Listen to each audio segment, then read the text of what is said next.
মুফাসসিরিনে কেরাম তাফসীরের মধ্যে লিখেন, এই পৃথিবীতে আল্লাহর যত সৃষ্টি আছে সব মানুষের উপকারের জন্য।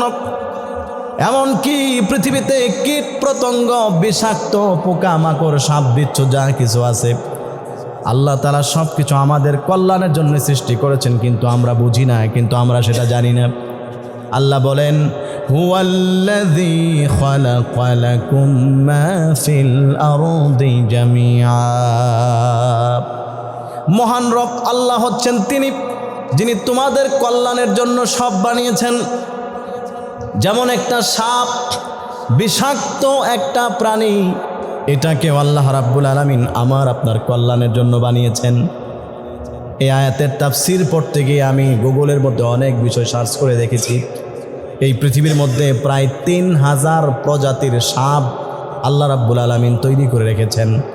এর মধ্যে শুধু 500 সাপ আছে বিষাক্ত, বাকি সবগুলো হচ্ছে বিষ ছাড়া। আমাদের বাংলাদেশের মধ্যেও প্রায় 1000 কোয়ালিটির সাপ আছে। কিছু কিছু সাপ বিষাক্ত, বাকি সবগুলো বিষ ছাড়া। আল্লাহ তাআলা বললেন, সব কিছুকে বান্দা তোমার কল্যাণের জন্য আমি তৈরি করেছি। মুফাসসিরিনে কেরামগণ লিখেন, এই যে সাপ, এটাকে আল্লাহ মানুষের কল্যাণের জন্য বানিয়েছেন। গুগলের মধ্যে সার্চ করেছিলাম যে সাপের মাধ্যমে আমাদের সমাজের কি কি উপকার হয়। ওখানে লেখা হয়েছে, পৃথিবীর প্রাণীতত্ত্ববিদরা লিখেছেন, সাপের মাধ্যমে আল্লাহ তাআলা মানুষের উপকার করেন। যেমন 1 নাম্বার, এই পৃথিবীর ভারসাম্য ঠিক রাখার জন্য সাপের অনেক প্রয়োজন আছে। পৃথিবীতে যদি সাপ না থাকে তাহলে এই পৃথিবীর মানুষ শান্তিতে বসবাস করতে পারবে না। কারণ অনেক দূষিত ভাইরাস আছে যেগুলোকে সাপ ভক্ষণ করে মানুষকে বাঁচায়া দেয়। অনেক পোকামাকড় আছে যেগুলোকে সাপ ভক্ষণ করে, যেগুলোকে সাপে খেয়ে ফেলে। অনেক সাপ আছে যেটা জমিন খুঁড়ে গর্ত করে গর্তের মধ্যে বসবাস করে। প্রাণীতত্ত্ববিদগণ উল্লেখ করেছেন, বৈজ্ঞানিকরা লিখেছেন, যেই সাপ যেই জমিনের মধ্যে গর্ত করে ওইটার মধ্যে ফসল বেশি হয়। এই জন্য পাহাড়ের মধ্যে কোনো সার লাগে না, কিচ্ছু লাগে না।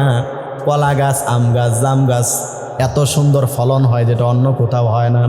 কেন হয়? কারণ হচ্ছে ওই সাপ যেই জায়গার মধ্যে গর্ত করে ওই জায়গার জমিনটাকে আল্লাহ রাব্বুল আলামিন তার বিষের তীব্রতার কারণে উর্বর বানায়া দেয়। আল্লাহ বলেন, খালাকা লাকুম মা ফিল আরদি জামিআ, সব কিছুকে তোমাদের কল্যাণের জন্য বানানো হয়েছে। সম্মানিত মুসলিয়ানে কেরাম, আমরা আজকে কথা শুনবো কোরআনুল কারীমের সবচেয়ে বড় যে সূরা, সূরাতুল বাকারার ধারাবাহিক তাফসীর আমাদের চলতেছিল।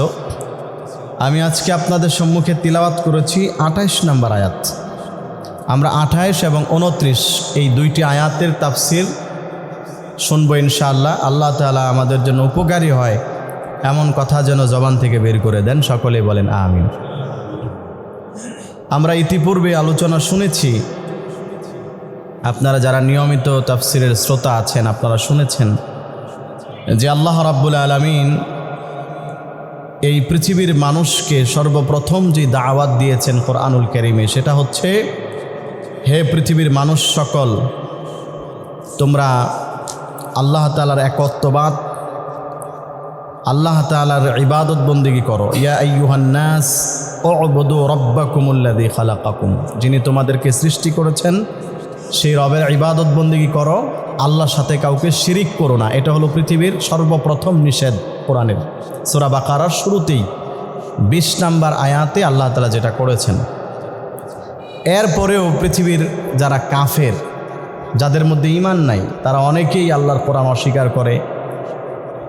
এমনকি শেষ পর্যন্ত এমনও মানুষ আছে যারা স্বয়ং আল্লাহ তাআলাকে অস্বীকার করে, নাউযুবিল্লাহ। তাদেরকে বলা হয় নাস্তিক। এ পৃথিবীতে যত মানুষ আছে প্রাথমিক পর্যায়ে সমস্ত মানুষ 2 ভাগে বিভক্ত। এক হচ্ছে আস্তিক, দ্বিতীয় হচ্ছে নাস্তিক। আস্তিক মানে হচ্ছে যারা সৃষ্টিকর্তা বিশ্বাস করে, আর নাস্তিক হচ্ছে যারা সৃষ্টিকর্তা বিশ্বাস করে না, জান্নাত জাহান্নাম কোনো কিছু বিশ্বাস করে না, এরা হচ্ছে নাস্তিক। এখন যারা আস্তিক, সৃষ্টিকর্তায় যারা বিশ্বাস করে, এদের মধ্যে আবার বিভিন্ন দলে বিভক্ত আছে। যেমন কেউ আছে তাওহীদপন্থী, একত্ববাদে বিশ্বাস। আমরা হচ্ছি মুসলমান, আমরা বিশ্বাস করি আমাদের সৃষ্টিকর্তা কয়জন? একজন।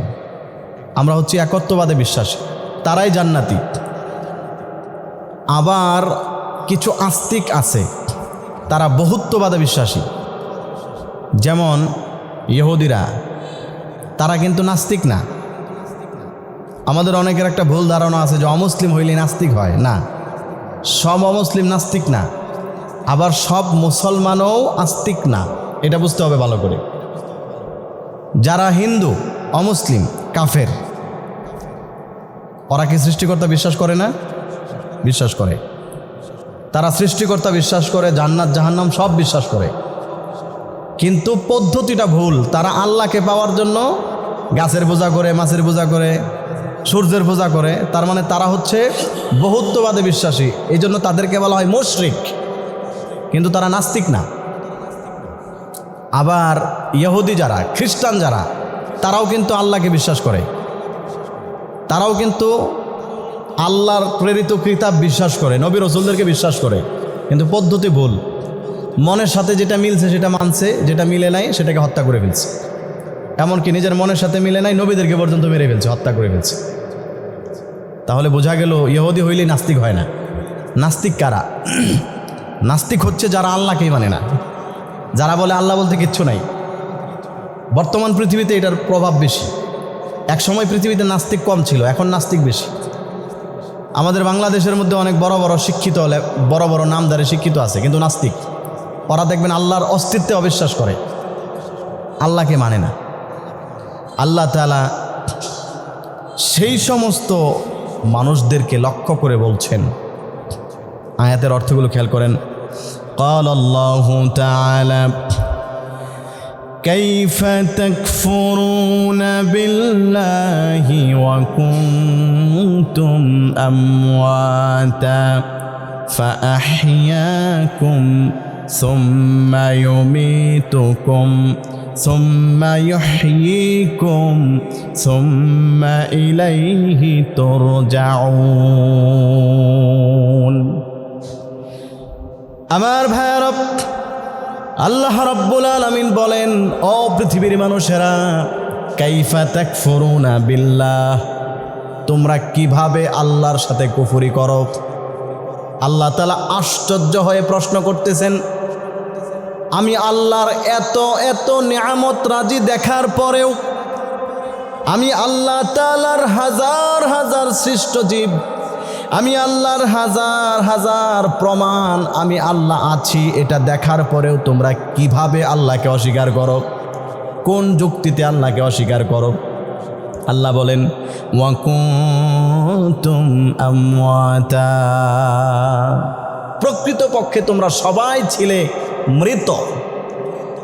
ফাআহইয়াকুম, তারপরে আল্লাহ তাআলা মৃত থেকে তোমাদেরকে জীবিত করেছেন।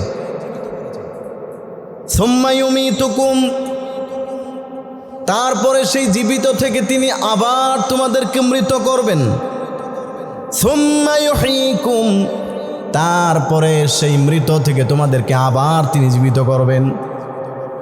আল্লাহ বলেন, সুম্মা ইলাইহি তুরজাউন, এরপরে তোমাদের সবাইকে সেই মহান রব আল্লাহর কাছে ফিরে যেতে হবে।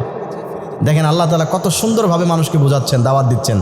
প্রথমে আল্লাহ বললেন, কাইফা তাকফুরুনা বিল্লাহ, কিভাবে তোমরা আল্লাহকে অস্বীকার করো। ওয়া কুনতুম আমওয়াতা, অথচ তোমরা সবাই ছিলে মৃত, তোমরা কেউ জীবিত ছিলে না, কারো মধ্যে রূহ ছিল না, কারো মধ্যে জান ছিল না।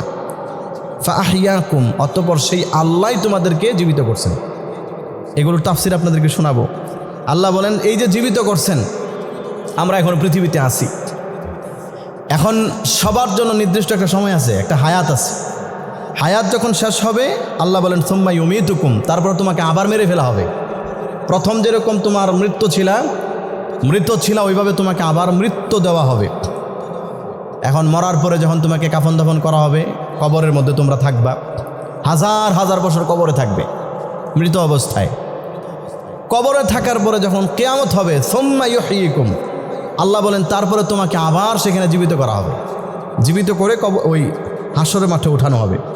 সুম্মা ইলাইহি তুরজাউন, তারপরে আল্লাহর দিকে তোমাকে ফিরে যেতে হবে। দেখেন মুফাসসিরিন কেরামগণ লিখেছেন, আল্লাহ বললেন কাইফা তাকফুরুনা বিল্লাহ। এই প্রশ্নটা যে আল্লাহ তাআলা করছেন এটা একটা আশ্চর্যজনক প্রশ্ন। আমরা অনেক সময় আশ্চর্য হয়ে প্রশ্ন করি, যেরকম ছোট একটা বাচ্চা মনে করেন মসজিদের ফ্যান চুরি করে নিয়ে গেছে খুইলা, তো আমরা তখন প্রশ্নটা করি কিভাবে, যে তোমার এত বড় কলিজা, এই মসজিদের ফ্যানটা তুমি কিভাবে চুরি করলা? এরকম আশ্চর্য হয়ে যে প্রশ্ন করি, এই প্রশ্নটাকে বলা হয় ইস্তিফহাম লিত্তাআজ্জুব, আশ্চর্য প্রকাশ করার জন্য প্রশ্ন করা। তো আল্লাহ তাআলা তো জানেন কারা কুফরি করে, এরপরেও আল্লাহ তাআলা প্রশ্ন করছেন আশ্চর্য প্রকাশ করার জন্য, যে কাইফা তাকফুরুনা বিল্লাহ, কিভাবে তোমরা কুফরি করো? অথচ গাছপালা, তরুলতা, এই পৃথিবীর হাজার লক্ষ কোটি সৃষ্ট জীব, এগুলো দেখলেই তো বোঝা যায় যে এগুলোকে কেউ একজন বানাইছেন। সুতরাং তারপরেও তোমরা বলো আল্লাহ নাই। এইরকম বিবেক তোমাদের, এই প্রশ্ন করো কিভাবে? আশ্চর্য আল্লাহ তাআলা প্রশ্ন করতেছেন। এরপরে আল্লাহ তাআলা মানুষকে বোঝার জন্য নতুন করে যে কথাটা বলতেছেন সেটা হচ্ছে ওয়াকুনতুম আমওয়াতা, তোমরা সবাই ছিলে মৃত। আমরা মৃত ছিলাম কিভাবে? সম্মানিত হাজিরিন, এই পৃথিবীতে যত মানুষ আমরা আছি, আমাদের সৃষ্টির যেই পরম্পরা, কোরআনুল কারীমে আল্লাহ তাআলা বিভিন্ন জায়গায় বিভিন্নভাবে এগুলো উল্লেখ করছেন। মানব সৃষ্টি করছেন কিভাবে? এই পৃথিবীর সর্বপ্রথম যিনি মানুষ, তার নাম কি? হযরত আদম আলাইহিস সালাতু ওয়াস সালাম। আল্লাহ তাআলা শুধুমাত্র ওনাকে সরাসরি মাটি থেকে তৈরি করছেন, আর এছাড়া বাকি যা কিছু আছে পরবর্তীতে কিয়ামত পর্যন্ত যারা, তাদের সবাইকে মাটির নির্যাস, মাটি থেকেই তৈরি হয় এমন বিভিন্ন জিনিসের মাধ্যমে আল্লাহ তৈরি করেছেন। এজন্য আমাদেরকেও বলা হয় মাটির মানুষ, কিন্তু আমরা সরাসরি মাটি দিয়ে তৈরি না। কোরআনুল কারীমে আল্লাহ তাআলা এগুলো বিভিন্নভাবে উল্লেখ করেছেন, তাফসীরের মধ্যে এই সংক্রান্ত বিশদ আলোচনা আছে। তো আমাদের আদি পিতা হযরত আদম আলাইহিস সালাতু ওয়াস সালাম, উনিও কিন্তু একসময় ছিলেন না, ওনার কোনো অস্তিত্বই ছিল না। আল্লাহ তাআলা যখন নিয়ত করলেন, ইচ্ছা পোষণ করলেন যে আল্লাহ তাআলার এবং আল্লাহর বান্দাদের সাথে একটা গভীর প্রেম এবং ভালোবাসার সম্পর্ক থাকবে, এজন্য আল্লাহ তাআলা তখন হযরত আদম আলাইহিস সালামকে মাটি থেকে তৈরি করেছেন। আচ্ছা, আপনারা বলেন তো, মাটি যে জিনিস, মাটি যে একটা বস্তু, এটা তো জড় পদার্থ, এটার মধ্যে কি কোনো প্রাণ আছে? কোনো প্রাণ নাই। এটা একটা ব্যাখ্যা, ওয়াকুনতুম আমওয়াতা, তোমরা মৃত ছিলে, তোমাদের মধ্যে কোনো প্রাণ ছিল না, ফাআহইয়াকুম, তারপরে সেই আল্লাহ তোমাদেরকে সেখান থেকে সৃষ্টি করেছেন, জীবন দিয়েছেন। এই হলো এক ব্যাখ্যা। দুই নাম্বার ব্যাখ্যা, আল্লাহ রাব্বুল আলামিন কোরআনুল কারীমের মধ্যে বলেন, একটা সময় ছিল শুধুমাত্র আসমান এবং জমিন এগুলোই ছিল, পৃথিবীর কোনো কিছু আর পৃথিবীতে ছিল না। আল্লাহ তাআলা সেই কথা কোরআনে বলেন, হাল আতা আলাল ইনসানি হিনুম মিনাদ দাহরি লাম ইয়াকুন শাইআম মাযকুরা। আল্লাহ বলেন, পৃথিবীর মানুষ, তোমাদের মাঝে এমন একটা সময় এসেছিল যখন তোমরা উল্লেখযোগ্য কিচ্ছু ছিলে না, তোমরা কেউ কিছুই ছিলে না। এমন একটা সময় ছিল, ইন্না খালাকনাল ইনসানা মিন নুতফাতিন আমশাজ। এরপরে আমি আল্লাহ রাব্বুল আলামিন মিশ্রিত নুতফা থেকে নাপাক পানি, বীর্য, তোমার মা এবং বাবার এই মিশ্রিত নাপাক পানি থেকে আমি আল্লাহ তোমাকে তৈরি করেছি। নাবতালিহি, পরীক্ষা করার জন্য আমি আল্লাহ তোমাকে সৃষ্টি করলাম। ফাজআলনাহু সামিআন বাসীরা, অতঃপর আমি আল্লাহ তাআলা তোমাকে এমনভাবে বানিয়েছি এখন তুমি শুনতেও পারো, দেখতেও পারো। মূলত একটা সময় ছিল তুমি কিচ্ছু ছিল না। আল্লাহ তাআলা এই কথা আমাদেরকে স্মরণ করায় দিলেন যে মানুষ, তুমি ভুলে যেও না, তোমাকে আমি এভাবে এভাবে সৃষ্টি করেছি। এটা হলো কোরআনের সূরাতুদ দাহারের 1 নম্বর এবং 2 নম্বর আয়াতে আল্লাহ তাআলা বলছেন। এবার আসেন, কোরআনুল কারীমের আরেকটা সূরা আছে, সূরাতুল মুমিনুন, 18 নম্বর পারার প্রথম যেই সূরা, এখানেও আল্লাহ তাআলা মানব সৃষ্টির আমাদেরকে কিভাবে আল্লাহ তাআলা ধাপে ধাপে তৈরি করছেন। ঐতিহাসিক বিদ্বান লিখেছেন আল্লাহ রাব্বুল আলামিন মানুষকে যে তৈরি করেছেন, উপাদান হচ্ছে 4টা জিনিস: আগুন, পানি, তারপর হচ্ছে মাটি, বাতাস। এই 4টা উপাদান দিয়ে আল্লাহ তাআলা আমাদেরকে তৈরি করেছেন। এবং আল্লাহ রাব্বুল আলামিন গুরুত্বপূর্ণ 7টি ধাপে মানুষকে সৃষ্টি করেছেন। 7 ধাপে মানুষকে তৈরি করেছেন, সৃষ্টি করেছেন। এটার একটা বর্ণনা ওই সূরা মুমিনুনের মধ্যে আল্লাহ তাআলা তুলে ধরেছেন। আমি শুধু আয়াতের অর্থগুলো আপনাদেরকে বলি, খেয়াল করেন। আল্লাহ রাব্বুল আলামিন বলেন, ওয়ালাকাদ খালাকনাল ইনসানা মিন সুলালাতিন মিন তিন। আল্লাহ রাব্বুল আলামিন বলেন, ও পৃথিবীর মানুষেরা, আমি আল্লাহ রাব্বুল আলামিন তোমাদেরকে মাটির নির্যাস থেকে তৈরি করেছি। বলেন সুবহানাল্লাহ। মাটির নির্যাস থেকে আল্লাহ আমাদেরকে তৈরি করছেন। কিভাবে? সংক্ষিপ্ত একটা ব্যাখ্যা শোনাই আপনাদেরকে। আমরা সরাসরি মাটি থেকে আল্লাহ যদিও আমাদেরকে তৈরি করে নাই, বিভিন্ন আয়াতে আছে তৈরি করেছেন। অনেক মুফাসসিরিন কেরাম বলেছেন যে আল্লাহ তাআলা সরাসরি মাটি থেকে শুধু আদম আলাইহিস সালামকে তৈরি করেছেন, বাকি সবাই মাটির নির্যাস।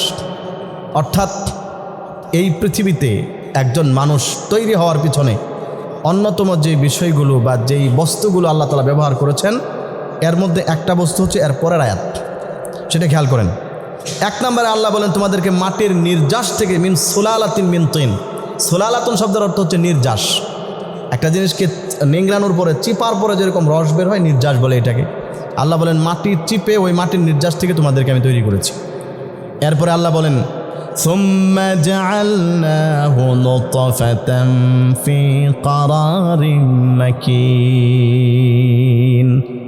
আমি আল্লাহ রাব্বুল আলামিন তারপরে মাটির নির্যাস থেকে বের করে নুতফা আকারে, আরবি তো বলে নুতফা, বাংলায় বলে বীর্য। এই বীর্য আকারে আমি আল্লাহ রাব্বুল আলামিন তোমাদেরকে ফি ক্বারারিন মাকিন, সম্মানিত এক জায়গা, তোমার মায়ের গর্ভে তোমাকে প্রতিস্থাপন করেছি। আল্লাহ তাআলা আমাদের সৃষ্টির পরম্পরা শোনাচ্ছেন। এই যে নুতফা তৈরি হয়, এই নাপাক পানিটা তৈরি হয় কিভাবে? এটা তৈরি হওয়ার পিছনেই জমিনের নির্যাসের উপাদান। মানুষ তৈরি হয় যে শুক্রাণুর মাধ্যমে, যেটা সেই নাপাক পানির মধ্যে থাকে।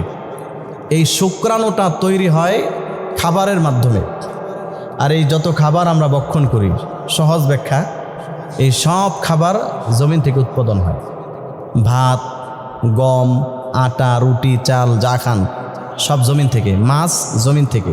পানির অংশ, এটাও জমিনের অংশ, পানি। আল্লাহ বলেন মানুষ তৈরির একটা উপাদান হচ্ছে পানি। ওই মাছ পানি থেকে তৈরি হয়। গরু গোশত খাইলে রক্ত হয়, সেই রক্ত থেকে এক সময় ওই নাপাক পানিটা তৈরি হয়। এই সব কিছু বোঝা গেল জমিনের অংশ। এটাই আল্লাহ তাআলা বলছেন, মিন সুলালাতিন মিন তিন। গোটা জমিনের নির্যাস থেকে আমি তোমাকে তৈরি করেছি। এই জন্য মানুষের শরীরটা জমিনের অংশ। এই জন্য মুফাসসিরিনে কেরাম বলেন, মানুষ যখন মৃত্যুবরণ করে, কবরের মধ্যে যখন তাকে রাখা হয়, তখন তার শরীরের কোনো বিচার হয় না। কারণ জমিন থেকে তৈরি এই শরীর মৃত্যুর উপরে আবার সেটা জমিনের সাথে মিশে যায়। বিচার কার্যক্রম যা কিছু হয় সেটা হয় রূহের উপরে। আবার কিছু কিছু মুফাসসিরিনে কেরাম বক্তব্য দিয়েছেন, মানুষের রূহটাকে আল্লাহ তাআলা তখন আবার আরেকটা বডি তৈরি করেন, সেখানে প্রবেশ করে সেই বডির উপর আল্লাহ তাআলা শাস্তি দেন। মূলত বিচার হয় রূহের উপরে, কারণ রূহ এটা পৃথিবীর কোনো কিছু দিয়ে তৈরি না। কোরআনুল কারীমের মধ্যে আল্লাহ রাব্বুল আলামিন বলেন, ইয়াসআলুনাকা আনির রূহ কুলির রূহু মিন আমরি রাব্বি। 15 নম্বর পারায় আল্লাহ তাআলা বলেছেন, ইয়া রাসূলুল্লাহ, পৃথিবীর মানুষেরা আপনাকে রূহ সম্পর্কে জিজ্ঞেস করে, রূহ এটা কি জিনিস, আত্মা এটা কি জিনিস। আপনি বলে দেন, আত্মা পৃথিবীর কোনো কিছু দ্বারা তৈরি নয়, বরং রূহ হচ্ছে আল্লাহ পাকের একটা আদেশ। আদেশ দিয়েছেন, আমি আপনি চলছি, আদেশ বন্ধ হয়ে যাবে বা সব বন্ধ। কথা বলছি, হাঁটাচলা করছি, সব কিছু আল্লাহর একটা আদেশ, এটা কিছু দিয়ে তৈরি না। সুতরাং এটা আল্লাহ তাআলার কবজায়। এই জন্য আল্লাহ তাআলা বিচার যখন ইচ্ছা তখনই করতে পারে। এই যে সনাতন ধর্মী যারা, হিন্দু ধর্মের যারা, মানুষ মরার পরে পুড়িয়ে ছাইগুলো পর্যন্ত সমুদ্রে ভাসায় দেয়, নদীতে ভাসায় দেয়। কারণ কি? ওরা মনে করে যে সব কিছু তো ফিনিশ করে ফেলছি, এইবার আর কেউ ধরতে পারবে না। কিন্তু আল্লাহ তাআলা বলেন যে না, বিচার তো শরীরের উপর হয় না। তুমি তো শরীর পোড়াইছ, কিন্তু আসল জিনিস যেটা রূহ, এটা কার কাছে? আমার কাছে। তো আল্লাহ তাআলা বলতেছেন যে আমি তোমাকে মাটির নির্যাস থেকে তৈরি করেছি, তুমি মাটির একটা অংশ। তারপরে সেই মাটি থেকেই তোমার বাবা এবং তোমার মা উভয়ের শরীরের মধ্যে আল্লাহ রাব্বুল আলামিন মানুষ তৈরির যে পদার্থ, যে নাপাক পানি, এটা দিয়ে দিয়েছেন। যেটা আল্লাহ তাআলা কোরআনুল কারীমে সূরা তারিকের মধ্যে বলেছেন, ইয়াখরুজু মিন বাইনিস সুলবি ওয়াত তারাইব। পুরুষের পিঠের অংশ থেকে, মেরুদণ্ডর হাড় থেকে বের হয় সেই নাপাক পানি, আর তোমার মায়ের দুই স্তনের মাঝখানে বুকের মাঝে যে হাড় আছে এখান থেকে বের হয়। আর সেই পানিটা বের হওয়ার পরে সুম্মা জাআলনাহু নুতফাতান, আমি সেটাকে বীর্য আকারে সংরক্ষণ করি, ফি কারারিম মাকিন, সম্মানিত একটা জায়গার মধ্যে, মায়ের পেটের ভিতরে, রেহেমের মধ্যে। এরপরে আল্লাহ রাব্বুল আলামিন বলেন সেই জায়গার মধ্যে এই নাপাক পানিটা বিজ্ঞান বলে বুদবুদ আকারে 6 দিন পর্যন্ত এই জায়গার মধ্যে থাকে। তারপরে সেটা মায়ের পেটের মধ্যে ওই পুরুষের শুক্রাণু এবং মায়ের ডিম্বাণু দুইটার সংমিশ্রণে সেটা আল্লাহ তাআলা 7 দিনের দিন রেহেমের মধ্যে সেখানে ঢুকিয়ে দেন। বিজ্ঞান বলে একজন পুরুষ স্ত্রীর সাথে মিলিত হওয়ার পরে একবার যেই পরিমাণ নাপাক, যেই পরিমাণ নুতফা বের হয়, ওই নুতফার মধ্যে 1 কোটির উপরে শুক্রাণু থাকে এবং এই 1 কোটি শুক্রাণুই প্রতিটা এক একজন মানুষ হওয়ার মতো যোগ্যতা আছে। কিন্তু সেই 1 কোটির মধ্যে প্রতিযোগিতা করে যে বেশি শক্তিশালী সে মায়ের রেহেমে ঢুকে যায়, আর বাকি সব কিছু পচে গলে ওই পচা রক্তের সাথে বের হয়ে যায়। আমি আপনি যারা দুনিয়াতে এসেছি ওই জায়গার মধ্যে 1 কোটি শুক্রাণুর সাথে যুদ্ধ করে বিজয় অর্জন করে তারপরেই আমি আপনি সেই মায়ের রেহেমের মধ্যে ঢুকে মানুষ হিসাবে রূপান্তর হয়ে দুনিয়াতে এসেছি। বলেন সুবহানাল্লাহ। এটা আল্লাহ তাআলার একটা দয়া আমার আপনার উপরে। এজন্য আল্লাহ তাআলা মানুষকে বলেন, পৃথিবীর মানুষ, তুমি তো বিজয় অর্জন করে এসেছ, 1 কোটি শুক্রাণুর সাথে যুদ্ধ করে আমি আপনি একজন মানুষ হিসেবে আসছি, বাকি সবগুলো পচে গলে সেই পচা রক্তের সাথে বের হয়ে গেছে, এগুলো টিকতে পারে নাই। সুতরাং এই মানুষ দুনিয়াতে আসার পরে যদি দুনিয়ার সামান্য জিনিসের সাথে একটু যুদ্ধ করে, মুজাহাদা করে, ব্যবসা বাণিজ্য, চাকরি বাকরি এগুলোর সাথে একটু লড়াই করে আল্লাহর হুকুম মেনে যদি সে আল্লাহকে খুশি করতে না পারে, তাহলে এর চাইতে বড় ব্যর্থ আর কপাল পোড়া কেউ নাই। কারণ সে তো 1 কোটির সাথে লড়াই করে তারপরে জিতে দুনিয়াতে আমরা আসছি। আল্লাহ রাব্বুল আলামিন বলেন সেই 7 দিন পরে যখন মায়ের গর্ভের মধ্যে সেই নুতফা বীর্যটা যখন আমি আল্লাহ তাআলা ঢুকিয়ে দেই, ওখানে যাওয়ার পরে 40 দিন পর্যন্ত সেটা একটা মাংসর মতো, রক্ত আকার, কলিজার মতো নরম আকারে ধারণ করে। আল্লাহ তাআলা বলেন সুম্মা খালাকানান নুতফাতা আলাকা, আমি আল্লাহ তোমার মায়ের সেই নির্দিষ্ট স্থানে ওই রেহেমের মধ্যে রক্ত, ওই রেহেমের মধ্যে সেই নাপাক বীর্যটাকে ঢুকানোর পরে সেটাকে আমি আল্লাহ তাআলা একটা রক্তের টুকরা বানাই। মানুষ সৃষ্টির 8টা প্রক্রিয়া আল্লাহ এখানে উল্লেখ করেছেন। এর মধ্যে 4 নাম্বার হচ্ছে আল্লাহ বলেন আমি সেখানে একটাকে রক্তের টুকরা বানাই। ওই রক্তের টুকরাটা 40 দিন পর্যন্ত এভাবেই থাকে। এই জন্য অনেক সময় দেখা যায় অনেক মহিলাদের 1 মাস, 1.5 মাস, 2 মাস, 3 মাস হওয়ার পরে যখন বাচ্চা পড়ে যায়, সেটা একটা রক্তের টুকরা, কলিজার মতো দেখা যায়, রক্তের টুকরা থাকে। বাস্তব প্রমাণ আল্লাহ পৃথিবীর মানুষকে দেখায়া দেয়। আমি তোমার মায়ের পেটের মধ্যে সেটাকে রক্তের টুকরা বানাই। শুধু এতটুকু শেষ নয়, ফাখালাকানাল আলাকাতা মুদগা, 40 দিন যাওয়ার পরে সেই রক্তের টুকরাটাকে আমি আল্লাহ তাআলা এবার একটা গোশতের টুকরা বানাই। এটা হলো তোমাকে সৃষ্টির আরেকটা ধাপ। এরপরে আল্লাহ বলেন ফাখালাকানাল মুদগাতা ইযামা, ওই গোশতের টুকরাটাকে আমি আল্লাহ তাআলা 40 দিন যাওয়ার পরে তারপরে সেটাকে একটা হাড্ডিতে, একটা মগজের মতো মজ্জে রূপান্তর করি। বলেন সুবহানাল্লাহ।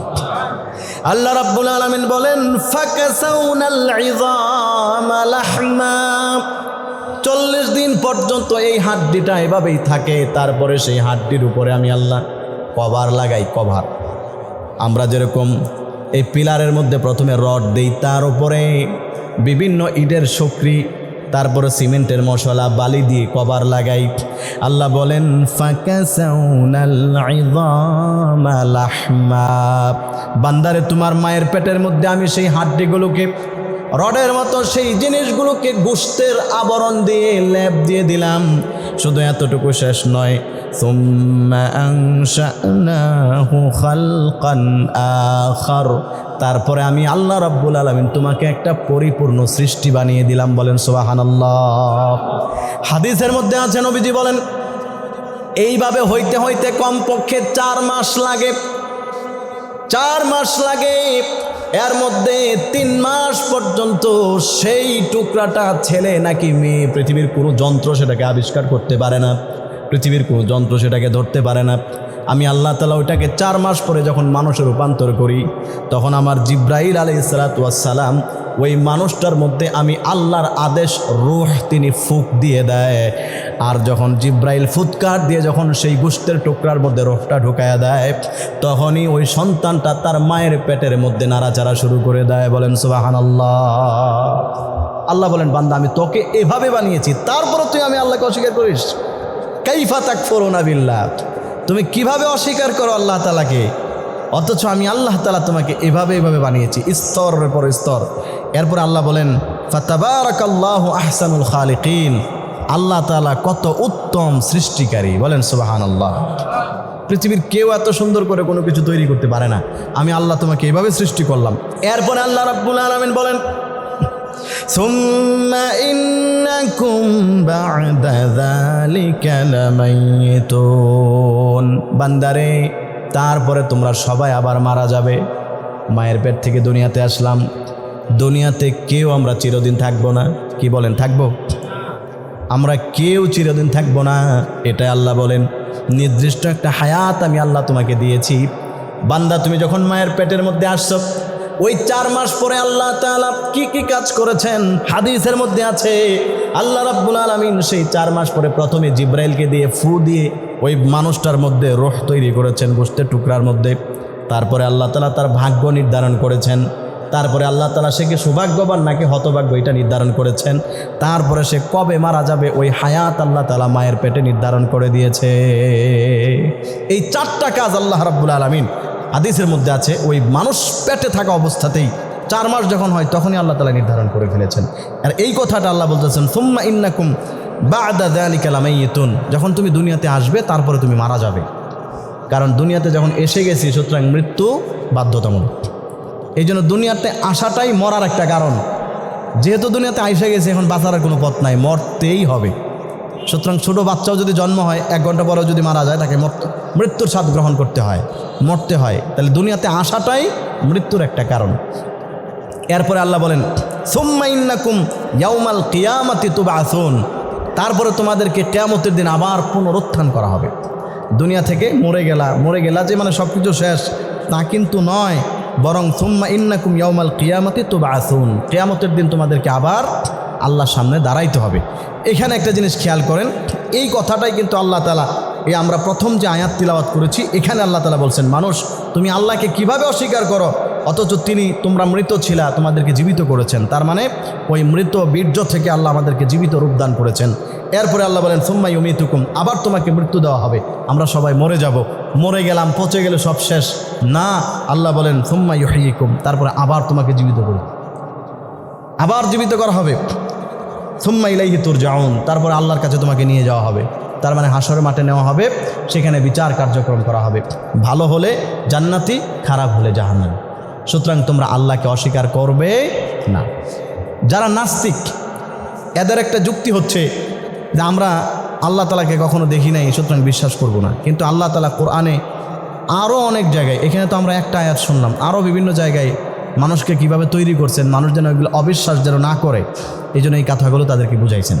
কিন্তু ওই যে একটু আগে যে কথাটা বললাম, আল্লাহ তাআলা যখন মানুষ মায়ের পেটে থাকে তখনই নির্ধারণ করে ফেলে কে সৌভাগ্যবান আর কে হতভাগ্য। আসলে যারা নাস্তিক তারা হচ্ছে চূড়ান্ত পর্যায়ের কপাল পোড়া, চূড়ান্ত পর্যায়ের হতভাগ্য। সুতরাং ওদের কপালে হেদায়েত নাই, ওদেরকে বুঝাইয়া কোনো লাভ নাই। আল্লাহ তাআলাই ওদের কপালের মধ্যে মোহর মেরে দিয়েছেন যারা জাহান্নামী। সম্মানিত হাজিরিন, কিতাবের মধ্যে একটা চমৎকার ঘটনা পড়েছি, আপনাদেরকে শোনাই। এক নাস্তিক একজন আলেমের সাথে তার ডিবেট হলো, বহস। তো নাস্তিক বলতেছে আমি আল্লাহ তাআলাকে বিশ্বাস করি না। আলেম বলল যে আমি আল্লাহ তাআলাকে বিশ্বাস করি এবং আল্লাহ তাআলা আছেন, এটার প্রমাণও আছে। তো নাস্তিক বলতেছে আমি আল্লাহকে বিশ্বাস করি না। কেন বিশ্বাস করেন না? তো সে বলল, এক নাম্বার কথা যে আল্লাহ তাআলা, ওনাকে তো দেখা যায় না, সুতরাং যেই জিনিস দেখা যায় না আমি তাকে বিশ্বাস করি না, সুতরাং আল্লাহরে দেখি না, বিশ্বাসও করি না। এটা ছিল তার একটা কথা। দুই নাম্বার কথা হচ্ছে আল্লাহ রাব্বুল আলামিন বলেছেন আল্লাহকে কেউ না মানলে বা আল্লাহর ইবাদত বন্দেগী না করলে তাকে আল্লাহ তাআলা জাহান্নামে পোড়াবেন।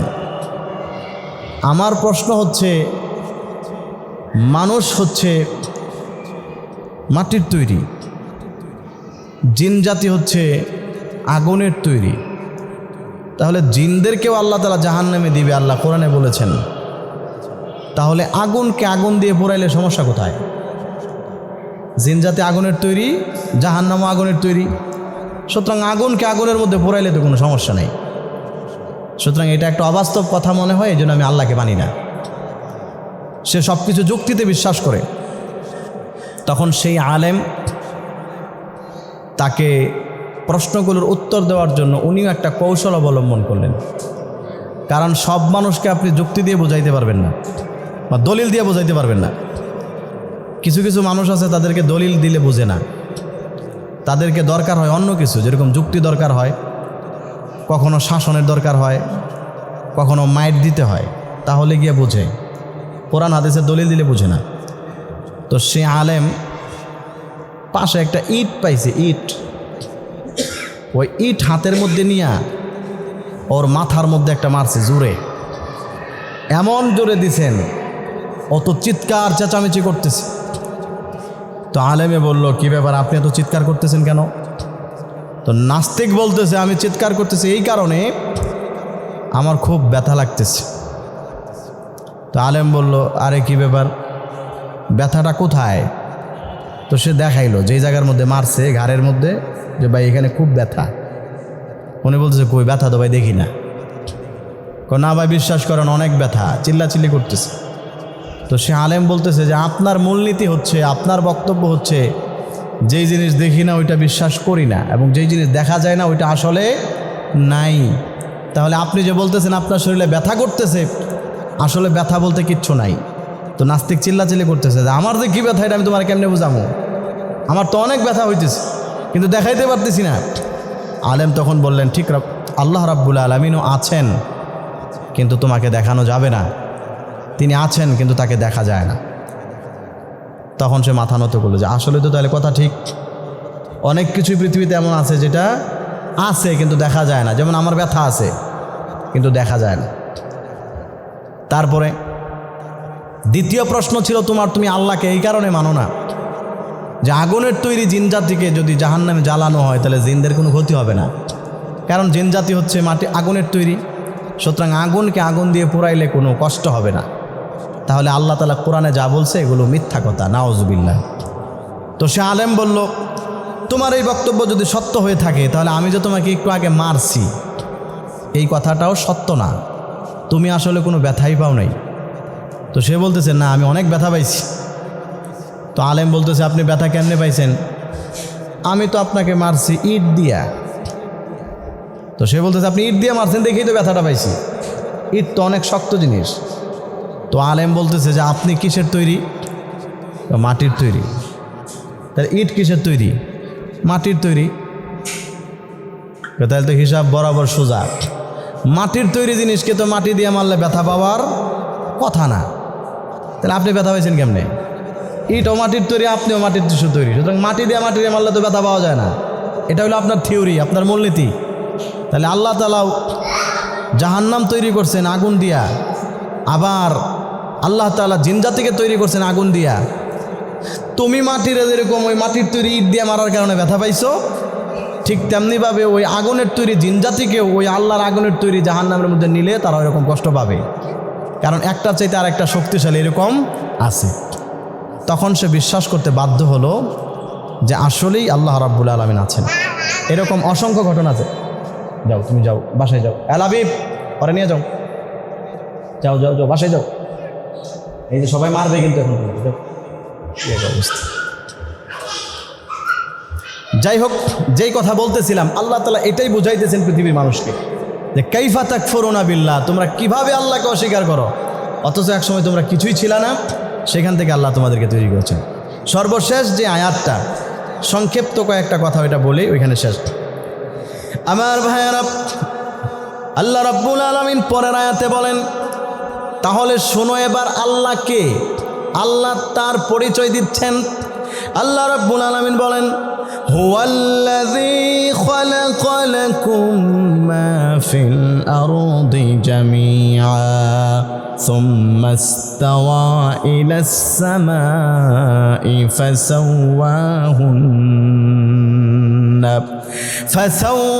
ফাসাওয়াহুন্না সাবআ সামাওয়াত ওয়া হুয়া বিকুল্লি শাইইন আলীম। আল্লাহ রাব্বুল আলামিন বলেন, মহান রব আল্লাহ হচ্ছেন তিনি, যিনি তোমাদের জন্য পৃথিবীতে যা কিছু আছে সব কিছু তোমাদের কল্যাণের জন্য তিনি তৈরি করেছেন। এরপরে আল্লাহ বলেন, যখন পৃথিবীর সব কিছু তৈরি করা শেষ হয়ে গেল, তখন সুম্মাস্তাওয়া ইলাস সামা, আল্লাহ রাব্বুল আলামিন তখন আসমানের দিকে মনোনিবেশ করলেন যে আসমান বানানো দরকার। ফাসাওয়াহুন্না সাবআ সামাওয়াত, তারপরে তিনি আসমানকে তৈরি করেছেন 7 স্তরে, 7টা আসমান তিনি বানিয়েছেন।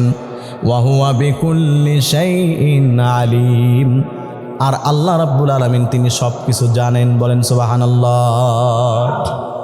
এই পর্যন্তই আমাদের আজকের কথা শেষ। এখানে দেখেন তাফসিরের মধ্যে আছে আল্লাহ রাব্বুল আলামিন যেই কথাটা এখানে বললেন, খেয়াল করেন, হুয়াল্লাযী খালাকা লাকুম মা ফিল আরদি জামিআ, এই পৃথিবীতে যা আছে সব তোমাদের কল্যাণের জন্য।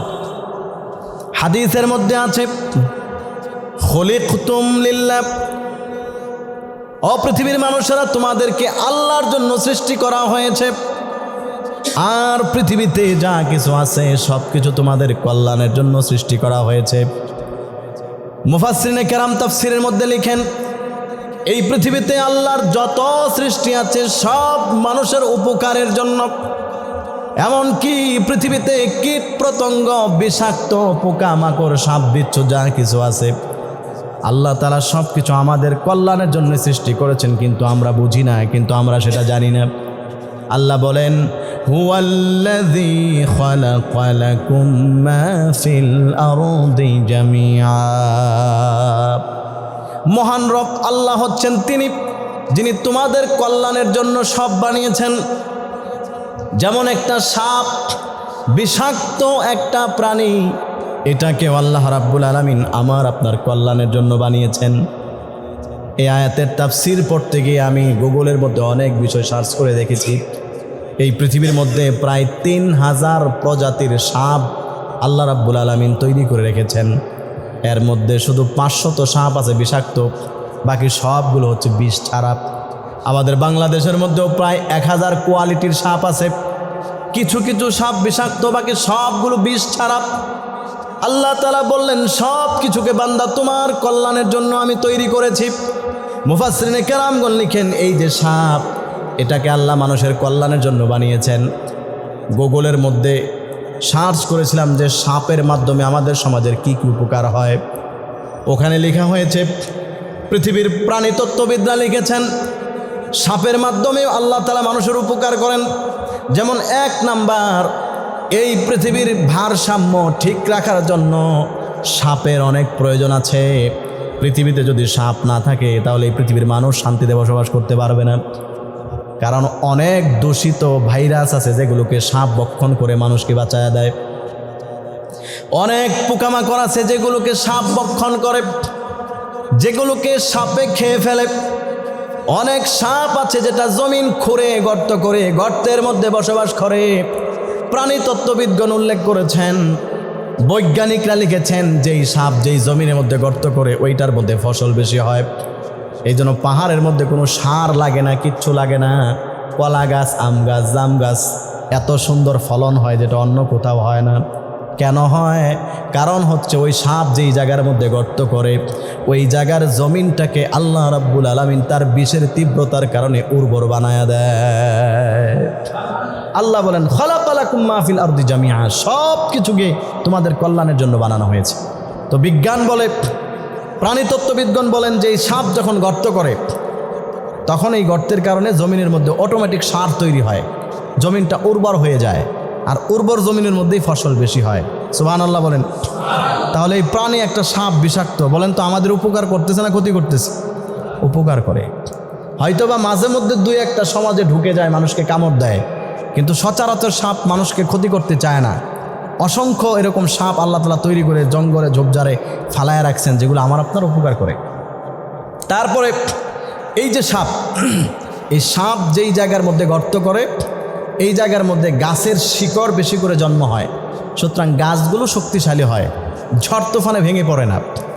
আর যেই গাছ যত সুন্দরভাবে টিকে থাকে, মানুষের এই শ্বাস প্রশ্বাস থেকে যেই কার্বন অক্সাইড বের হয় ওইটাকে সেই গাছে চুষে নিয়ে সমাজের আবহাওয়াকে পরিষ্কার রাখেন। সুবহানাল্লাহ বলেন। তাহলে দেখেন আল্লাহ তাআলা একটা সাপের মাধ্যমে কিভাবে আমার আপনার খেদমত করতেছে। শুধু এতটুকু শেষ নয়, সাপের বিষ থেকে মারাত্মক ধরনের ওষুধ তৈরি হয়। মরণবেদী ক্যান্সার এবং হার্ট স্ট্রোক এবং শরীরের মধ্যে রক্ত যে জমাট বেঁধে যায়, যেটার কারণে মানুষের হৃৎপিণ্ডের মধ্যে রক্ত চলাচল বন্ধ হয়ে যায়, এগুলো মানে ঠিক করার যে ঔষধ, যে ওষুধের অনেক দাম, যেগুলো হয়তো আমাদের বাংলাদেশেও অ্যাভেলেবেল না, অনেক মোটা অঙ্কের টাকার প্রয়োজন। এই সব কিছু তৈরি করার পিছনে যতগুলো জিনিস লাগে, কাঁচামাল লাগে, এর মধ্যে অন্যতম একটা হচ্ছে সাপের বিষ। যেই সাপ যত বিষাক্ত সেটা দিয়ে মানুষের জীবন বাঁচানোর তত দামি ওষুধ তৈরি করা হয়। তাহলে বলেন এই সাপ এটাকে আমাদের কল্যাণের জন্য নাকি ক্ষতির জন্য? কল্যাণের জন্যই আল্লাহ তাআলা আমাদেরকে তৈরি করেছেন, এটা বিশ্বাস রাখতে হবে। এই বিশ্বাসটার নামই হচ্ছে ঈমান। তারপরে হাদিসের মধ্যে আছে এই যে সাপকে আল্লাহ তাআলা আমাদের কল্যাণের জন্য তৈরি করেছেন। এই পৃথিবীতে একটা প্রাণী আছে, মরুভূমির জাহাজ বলা হয়, উট। উটের একটা অসুখ হয়, যে অসুখটা ভালো করার একমাত্র ওষুধ হচ্ছে বিষাক্ত সাপ তাকে জীবিত খাওয়ায় ফেলতে হবে, এছাড়া কোনো ওষুধ নাই। ওই মরুভূমির জাহাজ, হাজার হাজার উটের যে চিকিৎসা করা হয় যেই প্রাণীর মাধ্যমে, সেটা হচ্ছে কি? বিষাক্ত সাপ। যেই সাপ যত বিষাক্ত ওই সাপ খাইলে ওই উট তত তাড়াতাড়ি সুস্থ হয়। আমি আপনাদেরকে ওই যে আফালা ইয়ানজুরুনা ইলাল ইবিলি কাইফা খুলিকাত, আল্লাহ বলেন তোমরা কি লক্ষ্য করো না আমি উটকে কীভাবে বানিয়েছি? সেই তাফসিরে শুনিয়েছিলাম, যারা ছিলেন ওখানে শুনেছেন যে আল্লাহ তাআলার অনন্য এক সৃষ্টি হচ্ছে পৃথিবীতে উট। এই উটকে বাঁচানোর পিছনে যেই জিনিস সবচেয়ে বেশি কেমিক্যাল হিসেবে কাজ করে এটা হচ্ছে ওই সাপ। ওই জীবন্ত সাপ খাওয়াইয়া দিলে ওই সাপ পেটের মধ্যে গিয়ে কামড়ায়, নাড়ি ভুঁড়িতে কামড়ায়, আর ওই বিষের যন্ত্রণায় উটটা পাগলের মতো ঘুরতে থাকে এবং পানি পান করে, আর এইভাবেই আল্লাহ তাআলা ওই প্রাণীটাকে একসময় সুস্থ করে দেন। সুবহানাল্লাহ বলেন।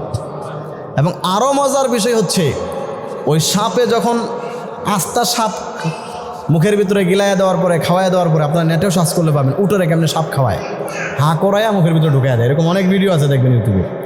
সেই সাপ যখন পেটের মধ্যে যায়, সাপে কামড়ানোর ফলে ওই উটের চোখ দিয়ে তখন যে পানি পড়ে ওই পানিটাকেও তারা বোতলের মধ্যে সংরক্ষণ করে, কারণ আল্লাহ তাআলা এমন এক কেমিক্যাল এটার মধ্যে রাখছেন, ওই সাপে পেটের মধ্যে যাওয়ার পরে, কামড় দেওয়ার পরে যেই উটের চোখ দিয়ে পানি পড়ে ওই পানিটাই আবার কাউকে যদি সাপে কামড় দেয় ওই বিষ নামানোর ক্ষেত্রে ব্যবহার করা হয়। এটা হলো মেডিকেল সায়েন্সের কথা। তাহলে দেখেন আল্লাহ রাব্বুল আলামিন কোনটা দিয়ে কি করে। তাহলে মানুষের সাপের বিষ নামাইতে হইলে যেই কেমিক্যাল ব্যবহার করতে হয় সেটা হচ্ছে উটের চোখের পানি। কোন চোখের পানি? যেটা ওই সাপে পেটের ভিতরে কামড়াইলে তারপরে বের হয়। তাহলে দেখেন আল্লাহ রাব্বুল আলামিন সামাজিক ব্যবস্থাপনা কিভাবে ভারসাম্য ঠিক রাখছেন। এই কথাটা আল্লাহ তাআলা বলছেন, হুয়াল্লাযী খালাকা লাকুম মা ফিল আরদি জামিআ। তোমার রব আল্লাহ হচ্ছেন তিনি, যিনি পৃথিবীর সব কিছুকে তোমাদের কল্যাণের জন্যই তৈরি করেছেন। সুবহানাল্লাহ বলেন। এরপরে দেখেন আমি কয়েকটা উদাহরণ দিতেছি, তারপরে আমাদের আলোচনা শেষ করে ফেলবো 2-5 মিনিটের মধ্যে। যেমন ধরেন, মনে করেন এই জোক চিনেন না? কামড় দিত মানুষকে, লম্বা হয়, যেগুলো পানিতে থাকে। গ্রামের মানুষ এগুলো ভালো চিনে। এই জোক একটা প্রাণী, মানুষকে কামড় দেয়, মানুষের ক্ষতি হয় অনেক সময়। এই প্রাণীটাকে আল্লাহ তাআলা তৈরি করছেন আমার আপনার কল্যাণের জন্য। কিতাবের মধ্যে আছে জোক মানুষের শরীরের দূষিত যে রক্তগুলো আছে, যে রক্তগুলো শরীরের মধ্যে থাকলে ফোড়া হয়, ক্যান্সার হয়, জোকে যখন কামড় দেয় তখন শরীর থেকে চুষে ওই রক্তগুলোকেই বের করে ফেলে। সুবহানাল্লাহ বলেন। তাহলে কাউকে জোকে কামড় দিলে খায়া যে মোটা হয়, ভালো রক্ত জোকে খায় না। শরীরে যে বিষাক্ত রক্ত আছে ওইটাকে সেই জোকে খেয়ে ফেলে। এই জন্য গ্রামে গঞ্জে আমরা কত দেখলাম ছোটোকালে, আমি যখন বাড়িতে ছিলাম ছোটোকালে অনেক জোক ছিল, আর এখন তো জোক নাই। ওই জমিনে সার টার ব্যবহার করার কারণে এখন জমিনের মধ্যে কোনো জোক টোক নাই। আর এক সময় প্রচুর জোক ছিল, পা একদম পুরা মনে করেন 10টা 20টা 50টা এক লোকে ধরে রাখতো পায়ের মধ্যে, এত পরিমাণে জোক। তো এই জোকগুলো যে মানুষকে কামড়াইতো, আমরা কোনো মানুষের এই পর্যন্ত ক্ষতি হইতে দেখি নাই। যারা ধান কাটতো, চাষি কৃষক, জোকে কামড়ায় কামড়া ক্ষতি হয়েছে এরকম কোনো রেকর্ড নেই। কারণ বর্তমান আধুনিক বিজ্ঞান ও গবেষণা করে এই তথ্য আমাদের সামনে পেশ করেছেন যে আল্লাহর এই সৃষ্টি প্রাণী জোক, এটা যখন মানুষকে কামড় দেয়, মানুষের শরীরের মধ্যে যেই রক্ত জমে ক্যান্সার হওয়ার সম্ভাবনা থাকে, ওই বিষাক্ত দূষিত রক্তটাকে সে চুষে চুষে পুরা শরীর থেকে বের করে তার পেটের মধ্যে ঢুকায় ফেলে। সুবহানাল্লাহ বলে। তাহলে এই জোকটা আল্লাহ তাআলা আমাদের জন্য বানাইছেন। এরপরে দেখেন জোকের মধ্যে, জোকের যে লালা আছে, মেডিকেল সায়েন্স বলে জোকের লালার মধ্যে একটা উপাদান থাকে, এটা যখন মানুষকে কামড় দেয় মানুষের শরীরের শর্করাকে কমিয়ে ফেলে, যেটার কারণে মানুষের ডায়াবেটিস নিয়ন্ত্রণে থাকে, ডায়াবেটিস রোগ ভালো হয়ে যায় জোকের কামড়ের কারণে। শুধু এতটুকু শেষ নয়, প্রাণীতত্ত্ববিদগণ এই কথা লিখেছেন যে জোকের শরীরের মধ্যে, এখানে শরীর থেকে একটা প্রোটিন বের হয়, ওইটার নাম হচ্ছে ড্যাস্টাবিলাস।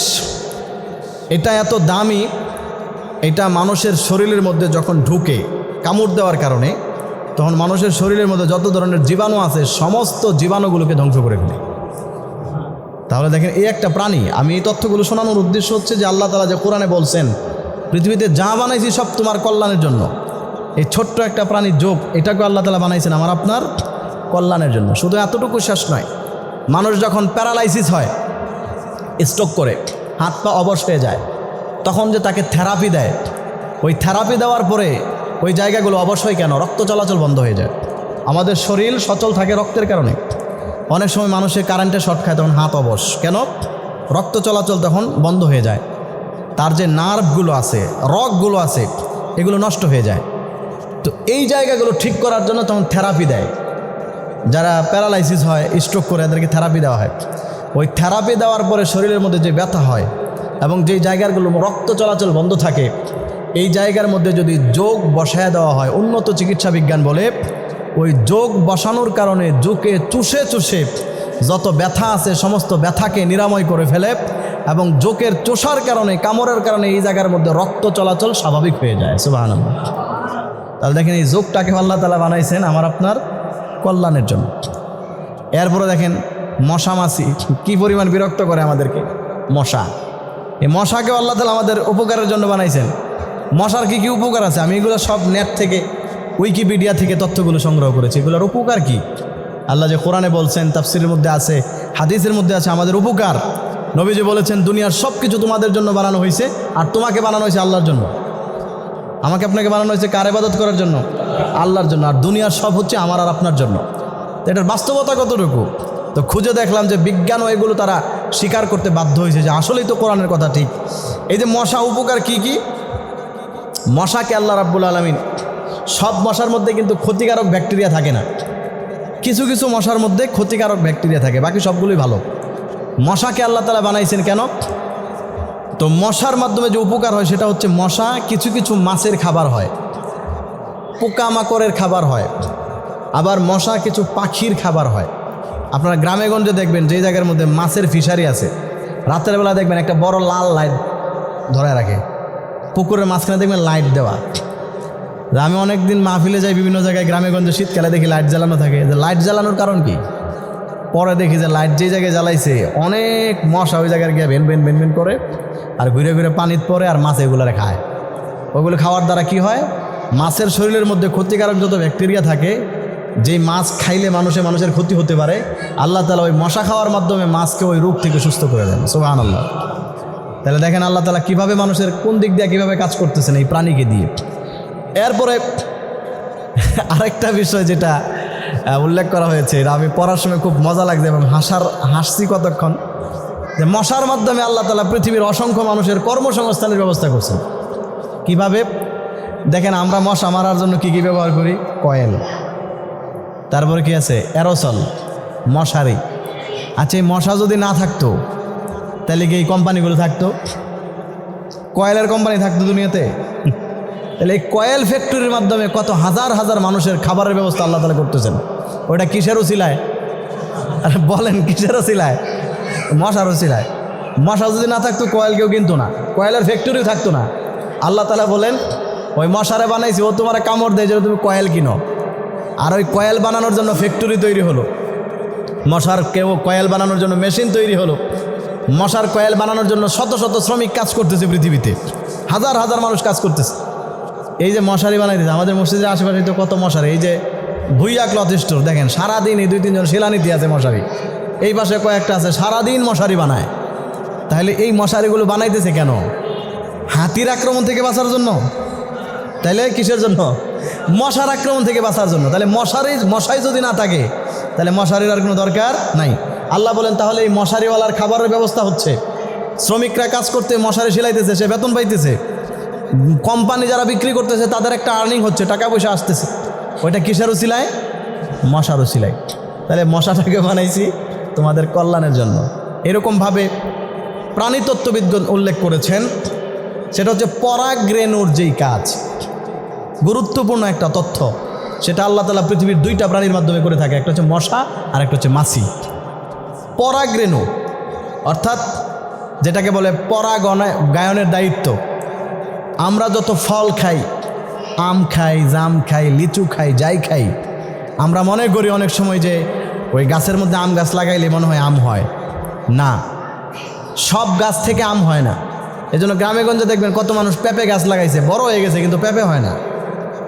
তারপরে অনেক খেজুর গাছ আছে, খেজুর হয় না। কেন?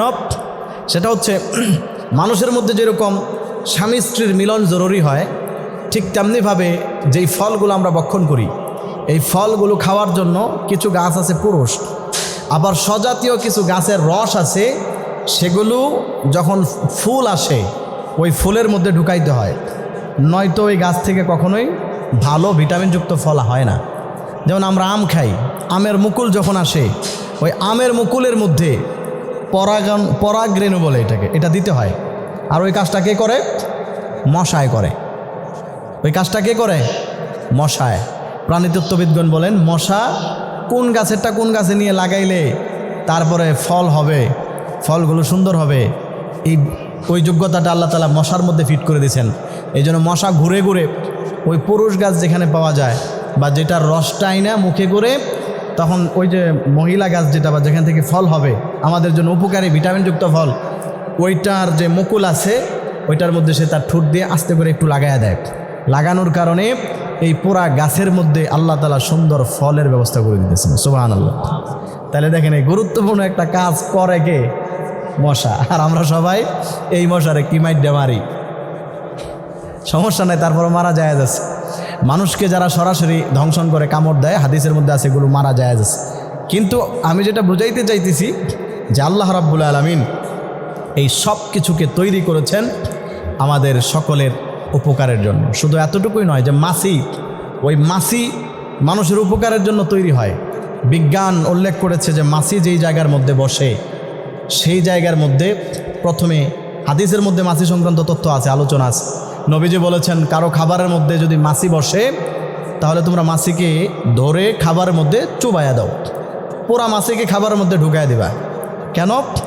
কারণ মাছির যে 2টা ডানা, আল্লাহর নবী বলেন এক ডানার মধ্যে অসুস্থতা আরেক ডানার মধ্যে ঔষধ আল্লাহ তাআলা রেখে দিয়েছেন। এই জন্য মাছি যেই জায়গার মধ্যে বসে সে অসুস্থতা ছড়ায় যেই ডানাটা ওইটা ঢুকায় দেয়। আর তুমি যদি তার ঘাড়ের মধ্যে দুইটা জাতা দিয়ে পড়াটা ঢুকায় দাও তাহলে ওই অসুস্থতাকে নষ্ট করার মতো যে অ্যান্টিবায়োটিক দরকার ওইটা তার ওই ডানার মধ্যে আছে। সুতরাং ওইটা ঢুকানোর কারণে ওইটা আল্লাহ তাআলা অটোমেটিক নষ্ট করে দেন। সুবহানাল্লাহ। তাহলে মাছি এই কাজগুলো করে, এই জন্য মাছি যদি কোথাও বসে ওরা ঢুকায় দিবেন পানির ভিতরে, পানির মধ্যে বসলে। এবং এই মাছি মানুষের খেদমত করে কিভাবে? এই মাছি জৈব যত পদার্থ আছে যেগুলো পচে গলে সার তৈরি হয়, সমাজের মধ্যে ক্ষতিকর এবং দূষিত পদার্থ তৈরি হয়, এগুলোকে খেয়ে এগুলোকে নিরসন করে সুস্থ সমাজ নির্মাণের ভূমিকা পালন করে মাছি। এই জন্য যত জায়গায় নাপাক জিনিস থাকে, খারাপ জিনিস থাকে, দেখবেন মাছি ওই জায়গাকে ভ্যানভ্যান ভ্যানভ্যান ভ্যানভ্যান করতে থাকে। মাছি ভ্যানভ্যান করে কেন? আপনার শরীরে যদি কোথাও হাত কাইটা যায়, আপনি যদি ঠিকমতো ওষুধ না খান, ওই জায়গার মধ্যে পচবে, গলবে, পুজ হবে, আপনি দেখবেন ওই জায়গার মধ্যে মাছি বসে। মাছি বসে কি করে? ওই জায়গা থেকে দূষিত যত পদার্থ আছে এগুলোকে সে আস্তে আস্তে তার ঠোঁট দিয়ে চুষে চুষে এখান থেকে সরায়া ফেলে, যেন ওই মানুষটা স্বাভাবিকভাবে সুস্থ হয়ে যেতে পারে। সুবহানাল্লাহ। তাহলে দেখেন আল্লাহ রাব্বুল আলামিন এই কথাটাই বলছেন, হুয়াল্লাযী খালাকা লাকুম মা ফিল আরদি জামিআ। মানুষ, তোমার রব আল্লাহ হচ্ছেন তিনি যিনি পৃথিবীতে যা কিছু আছে সব কিছুকে তোমাদের কল্যাণের জন্যই তৈরি করেছেন। সুতরাং তুমি তোমার সেই রবকে কিভাবে অস্বীকার করো?